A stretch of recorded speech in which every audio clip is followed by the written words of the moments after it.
ازيكم عاملين ايه؟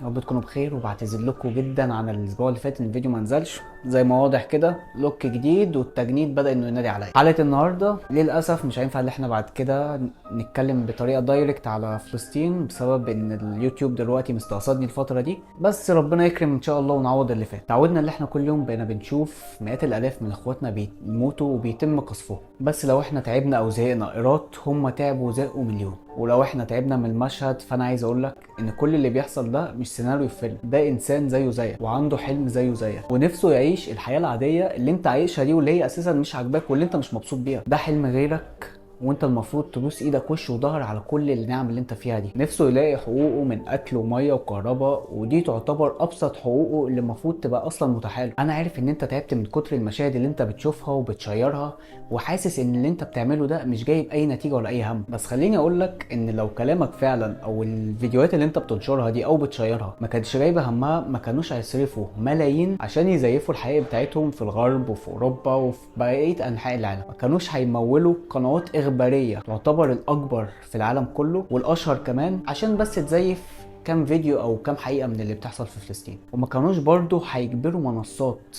احنا بنستخدمها كل يوم في حياتنا الطبيعيه عشان تمنع الفيديوهات بتاعت فلسطين او اللي بتتكلم عن فلسطين او توقع الريتش بتاعها، وزي ما حصل طبعا في الفيديو اللي قبل ده لما اتمسح ونزلته تاني من اول وجديد. لو انت فعلا تعبت، فانا عايز اقول لك ان هم كمان فعلا تعبوا، بس الفرق ان انت تعبت وانت قاعد في بيتك قاعد وسط اهلك واخد كل احتياجاتك من نعم ربنا، لكن هم تعبانين ومش لاقيين ياكلوا، والله اعلم كمان الميه اللي هم بيشربوها دي جايه منين ولا ايه دنيتها. احسن الاحوال مستنيين الموت يخبط على بابهم. في الفتره اللي فاتت من ساعه الفيديو بتاع قصه احتلال فلسطين والريتش وقع على اخر فيديو انه يعتبر اساسا مش جايب اي مشاهده، وطبعا بسبب شويه ظروف حصلت لي الاسبوعين اللي فاتوا ما عرفتش ولا اني اصور ولا اني اكتب سكريبت ولا اني اعمل اي حاجه اعرف ان انا ارفع لك بيها فيديو الاسبوع اللي فات. بس انا في الفيديو ده ما لقيتش اهم من موضوع الاستمراريه اللي احنا هنتكلم عليه. الاستمراريه هي انك تعمل نفس الحاجه بنفس المجهود بنفس الاداء لفتره معينه من الزمن لحد ما توصل للهدف بتاعك، بصرف النظر طبعا عن مزاجك او حتى الظروف اللي انت بتمر بيها او عن بعض العوائق اللي انت بتقابلها. في جميع الحالات انت لازم تستمر. زي ما بيجي لي او بيجي لاغلب صناعي المحتوى مسج، هو انت ازاي بتنزل فيديو كل اسبوع، او ازاي انت منتظم على انك تنزل فيديو منتظم في نفس الميعاد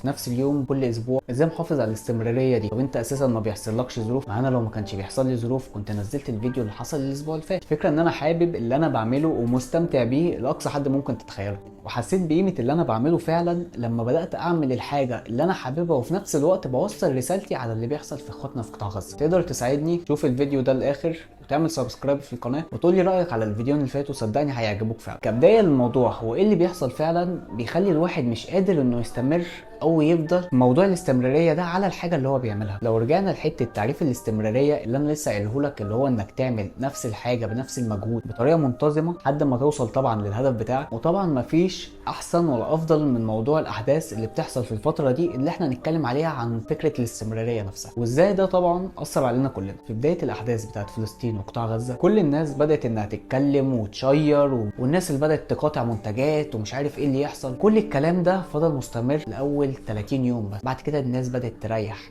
بدأ الموضوع ينام، مع ان دي قضية بقالها فوق ال 75 سنة. انت عايز تيجي تغيرها في خلال يومين؟ واللي هو اساسا اهلنا في فلسطين لسه شغالين بنفس الهمة لحد الوقت ده ولسه مكملين، واحنا اللي بره الاحداث دي اساسا وكل اللي احنا بنعمله اللي احنا بنشير شوية فيديوهات ولا بنصور كام فيديو مش قادرين نكمل. طب ازاي؟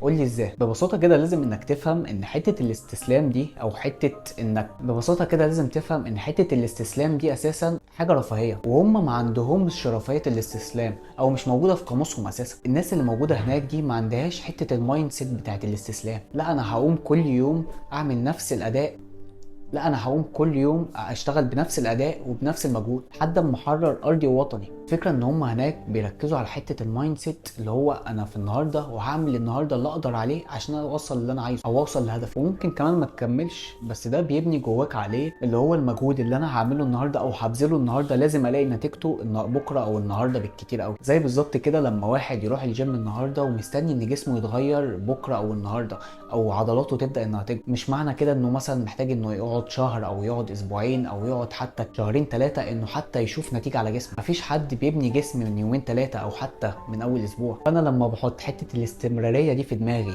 اللي هو انا في خلال مثلا اسبوعين او في خلال شهر لا هيبدا يبان عليا التغيير فعلا، ولو فضلت مستمر اقلها بالنسبه لشخص فورمه في نفسه اقلها سنه، لا انا في نتيجه فعلا بنت عليا. فالجسم ده ما بيظهرش او النتيجه دي ما بتظهرش غير بالاستمراريه. واكبر اثبات على اللي انا بقوله لك ده ان بقالي 4 شهور على اليوتيوب. يمكن ما بجيبش الريتش المهم او الريتش اللي بيجيبوا اكبر كبار اليوتيوب، بس انا بعمل الحاجه اللي انا بحبها، وانا متاكد ان ربنا هينصرني في اللي انا بعمله ده، زي ما برضو انا مقتنع ان ربنا هينصر اخواتنا في فلسطين. ما كانش عندي غير 36 بس مشترك، اغلبهم كانوا اصحابي واهلي، لحد ما طبعا دلوقتي الدنيا بدات تزيد، بدا يبقى فيه ريتش اعلى، بدا في ناس تشجعني اساسا وتخش تكتب لي كومنتات اللي انا افضل مستمر على الموضوع ده. واكبر اثبات برضو على اللي انا بقوله لك ده ان الفيديو بتاع قصه احتلال فلسطين يعتبر جايب اعلى ريتش وصلت له في القناه ده، وده اللي بيحصل برضو في القضيه الفلسطينيه. غير طبعا بالاستمراريه ومع التقدم في انجازات بتحصل، وممكن نسمع الخبر اللي انا وانت مستنيينه في اقرب وقت ممكن. استمراريه الشير، استمراريه الفيديوهات،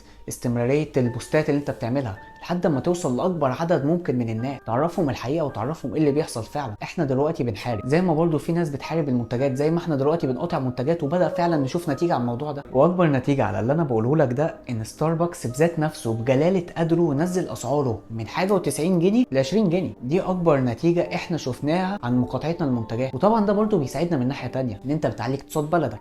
انت دلوقتي مقاطع المنتجات الامريكيه او المنتجات اللي بتدعم الكيان الصهيوني، فقصادها انت دلوقتي بتستهلك اكتر من المنتجات الصناعه المصريه او الصناعه بتاعت بلدك. اولا انت بتعلي الاقتصاد وبتساعد بلدك في المقاطعه دي، وفي نفس الوقت انت بتساعد اخواتك في فلسطين. فانت ما بتساعدهمش دلوقتي بشير للبوستات بس ولا بشير للفيديوهات بس، لا انت بتساعدهم كمان بمقاطعتك للمنتجات دي. وفروع زي ماكدونالدز، في فرعين لماكدونالدز اتقفلوا في مصر، وده كمان بيساعد لحاجه تانية، ان برضو المنتجات المصريه هتبدا انها تبان بكثره الفتره اللي جايه دي في السوق كله، ويمكن كمان توصل بيهم للتصدير بره. واكبر اثبات على اللي انا بقوله لك ده هي شركه سبيروس باتس. احنا قاطعنا بيبسي وقاطعنا 7 اب وقاطعنا ميريندا وقاطعنا مش عارف ايه تاني. فالشركه دي خلي بالك على قد ما هي قديمه في منتجاتها وقديمه في مصر، بس ما كانتش مشهوره قد المنتجات دي، او كانت بمعنى اصح منافستها معدومه قصاد الشركات الكبيره دي. بس لما احنا بدانا نقاطع المنتجات دي بدات انها تبان بكثره، وبدات الناس تعمل لها اعلانات اساسا من غير ما يدفع لها فلوس. فاستمروا يا جدعان على قد ما تقدروا، خليكم مستمرين، وان شاء الله زي ما شفنا نتيجه مقاطعتنا للمنتجات دي هنشوف نتيجه شيرنا الفيديوهات دي في العالم كله. طبعا ربنا ينصرهم على اللي هم فيه ويقويهم. وطبعا النشره المعتاده مع تسجيلنا للفيديو ده وصل اجمالي المستشهدين 10812 شهيد، ومنهم طبعا 4412 طفل،